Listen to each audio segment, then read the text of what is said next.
You know, I know that people ask you about the rock thing all the time. Mm-hmm. What was it like when?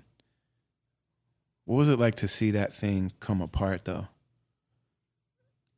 I mean, it was like little rumblings and like little things here and there, but I'm the type of person that mind my business. Like I work. I had a great relationship with everybody, so Mm-hmm. I was just focused on what we had to do. But when it really like came to the forefront, and like when we got the call, the state property was dropped and everything was breaking up, it was crazy. It was devastating. Like I'm like, what am I gonna do now? Like this is, being a part of Rockefeller. At points in time, it felt like it would never end. Like it felt like it was going to last forever. We was That on was a the high. language. Yeah, That was Jay's language. Yeah, we was pump family, and we the dynasty. We gonna reign forever. So I had that in my head. That's what I felt was gonna happen. But when everything broke up, it took me probably like a month or two to like shake it off and get my head out of what happened, and I just went back to what got me there in the first place, and that's hard work. Mm-hmm. I just started going crazy, dropping independent projects. I did a thing, Month of Madness, where I dropped a record every day. On the last day, I dropped 2 records. And then alhamdulillah, I got with Jake. We did the stimulus package.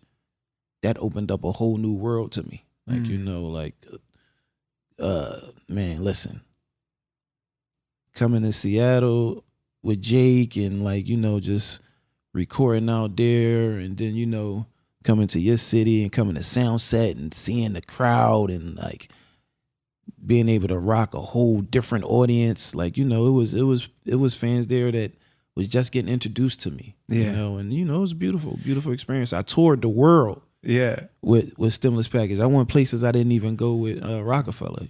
So rest in peace, John Moore. Yeah, rest in peace to John. Man, I miss that guy. So it's hard to go to Seattle and John Moore is not there. Listen, man, when we first went on the road, we was bumping heads so much, Yeah, probably by like the 5th or 6th show, like we just had a synergy. Yeah, and we everybody had been in beef with John. If you're really his friend, there's a point where I was like, man, f this guy, like what I mean. Yeah. Oh, fuck you think he is? Trying to tell me what to do. Yeah, but I called him the Yoda. That was my Yoda at one point, man. And we share a similar experience. We both had kidney failure, and we both received transplants. And then he had a situation, and things went left, and he passed away.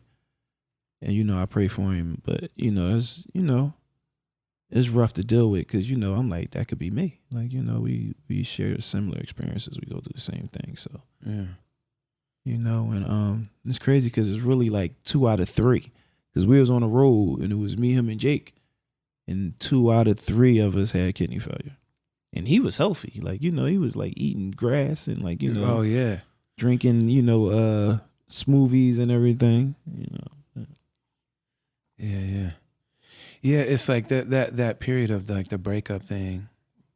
That period, because everybody that achieves something has that period where it's like, it's not always going to be this. Yeah. No matter how great you are, like James Brown had that moment, Michael Jackson had that moment, Prince had that moment where like you have the initial burst of energy, and especially I think it seems like it would be even more difficult if you were on top of the world, which is what the Rock was. Definitely.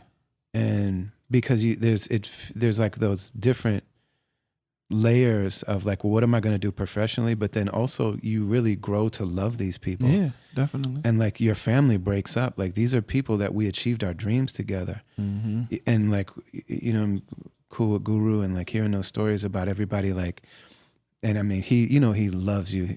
Everybody loves you. But you're one of the most beloved people that literally everybody that knows you loves you.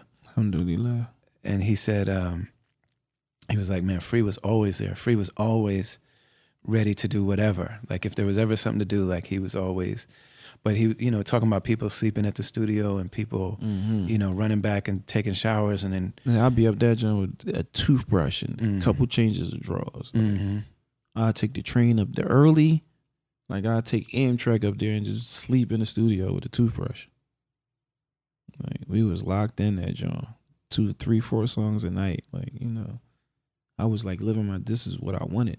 Mm-hmm. And like right before that, I got locked up and I was on house arrest, and then like soon as I was able to, like I tell people like, how like people be getting locked up now and then they have reentry programs. Mm-hmm. I really feel like Rockefeller was my reentry program. Mm-hmm. Cause like soon as I got off house arrest, I was going back and forth to baseline. I was recording. I was with Mac. I was with Jay. Like and if I didn't have that, I might have went back to what got me in jail in the first place, and that was the block.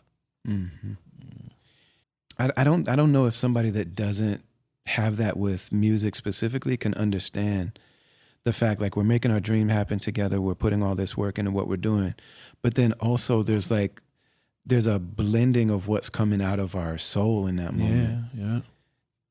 When you make music with somebody, it's like having a baby together or something. Like I mean, like we was locked in. Like that's why like Beans, besides him being one of my favorite artists, and besides our relationship with the music, that's my brother. Yeah. Like if he never spit another rap, I never spit another rap. We still gonna be on the phone. We still going, pray together. Like we still going families eat together. Yeah. That's because we build that bond. Like and it's deeper than music.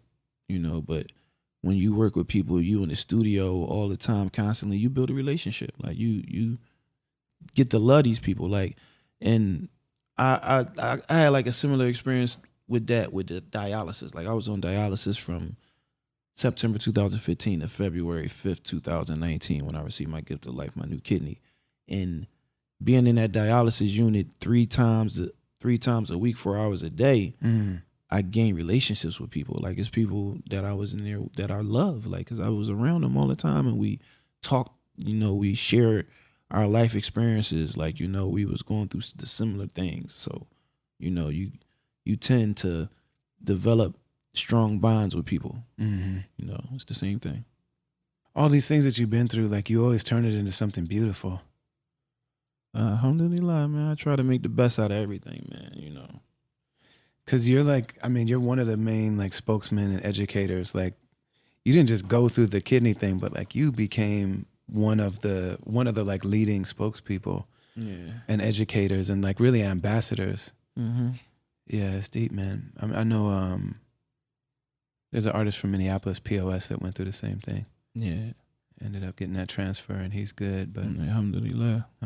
Yeah, but there are people that don't come through it. Yeah. I mean, like I was just telling you about like developing relationships with people in there. So I never missed a dialysis treatment. It's times where, pardon me, I might have had to go like a day later or a day earlier because I was on the road and I was performing. So one time I went a day later and it wasn't my day. And a guy died in there right next to me.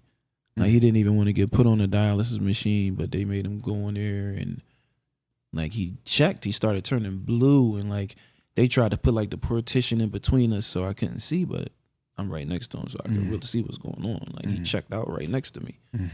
And I'm like, damn, like alhamdulillah, it wasn't my day and it wasn't one of these people that I developed this relationship with, because it probably really would affect me like one of my homies getting shot on while we on the block. Like, it's real. Like, it's real. Yeah. Yeah, man. That bond is really amazing. Yeah. And the bond that people have hustling together or being locked up together or being on tour together or like, there's certain moments that like make us who we are. And if somebody's there and it's happening for them at the same time, you know what I mean? It's just like, you'll always be part of me. Exactly. Yeah. Yeah.